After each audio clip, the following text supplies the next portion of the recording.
आपली कामे आणि समाज.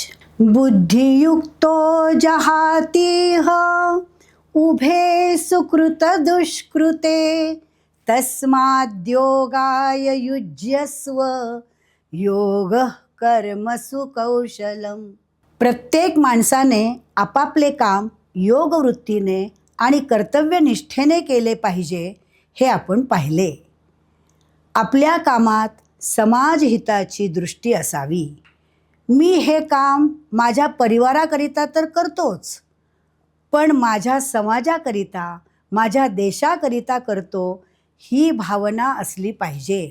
त्यामुळे काम करताना आनंद मिळेल, देशसेवा केल्याचे समाधान मिळेल आणि कामाचा रीतसर मोबदलाही मिळेल. समाजात अनेक माणसे काम करीत असतात, पण ते करण्यात प्रत्येकाची दृष्टी वेगवेगळी असते. कोणी कामचुकार असतात, तर कुणी आळसाने आपले काम टाळतात, तर कुणी दुसऱ्यावर ढकलतात आणि काही जण तर रडत रखडत काम करतात, तर काही जण मात्र आपला फायदा असेल तरच काम करतात, तर काही जण केवळ करायचे म्हणून काम करतात, परंतु काही जण मात्र कर्तव्य समजून आत्मीयतेने काम करीत असतात. एकदा एका गावात एका शाळेचे बांधकाम चालू होते.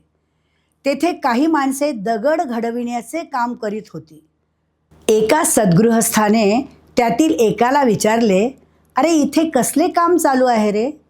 तेव्हा तो म्हणाला, दिसत नाही का दगड फोडतोय ते? पण मग थोड्या अंतरावर गेल्यानंतर त्याने परत दुसऱ्याला विचारले, अरे इथे कोणतं काम चालू आहे रे? तेव्हा तो म्हणाला, अहो इथे एक मोठी शाळा बांधली जाणार आहे. त्यात आमच्या गावातील पोरं पोरी शिकणार आहेत. शिकून ती आमच्यापेक्षा मोठी होतील, काही कामधंदा करतील. अशा या शाळेच्या पायाचे दगड घडविण्याचे काम आम्ही करतोय. एकच काम दोन माणसे करतात, पण त्यांच्या मनोवृत्तीत आणि विचारात किती फरक आहे. त्यातील दुसरा माणूस ज्या भावनेने काम करतो त्या भावनेलाच योग म्हणतात आणि तो जे काम करतो त्या कामालाच कर्मयोग म्हणतात. त्या माणसाच्या कामात आस्था, आत्मीयता आणि समाधान आहे. त्याला सामाजिक दृष्टी आहे. थोडक्यात म्हणजे कर्मात भावना हवी, कर्मात ओलावा हवा. सुदामा भगवंताकडे पोहे घेऊन गेले होते. त्या मुठभर पोह्यांची काहीच किंमत नव्हती हो, परंतु श्रीकृष्णाला ते अमोल वाटत होते. त्या पोह्यामध्ये भक्तिभाव होता. त्याच्या कणाकणात मित्रप्रेमाची भावना होती.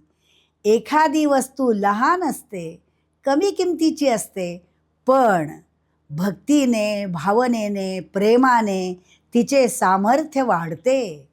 काय दिलं, किती किमतीचं दिलं यापेक्षा ते किती प्रेमाने दिलं यावर त्याची किंमत ठरत असते. श्रीकृष्णाच्या सुवर्णतुलेमध्ये सत्यभामेच्या मणभर दागिन्यांनी सुद्धा तुला पूर्ण झाली नाही, परंतु भावभक्तीने भरलेलं, प्रेमाने भरलेलं एक तुलसीपत्र रुक्मिणीने पारड्यात घालताच, पारड्यात ठेवताच श्रीकृष्ण तुला पूर्ण झाली. कर्मयोग्याच्या कर्माचेही असेच आहे. कर्म करताना त्या कर्मात भाव पाहिजे, आत्मीयता पाहिजे.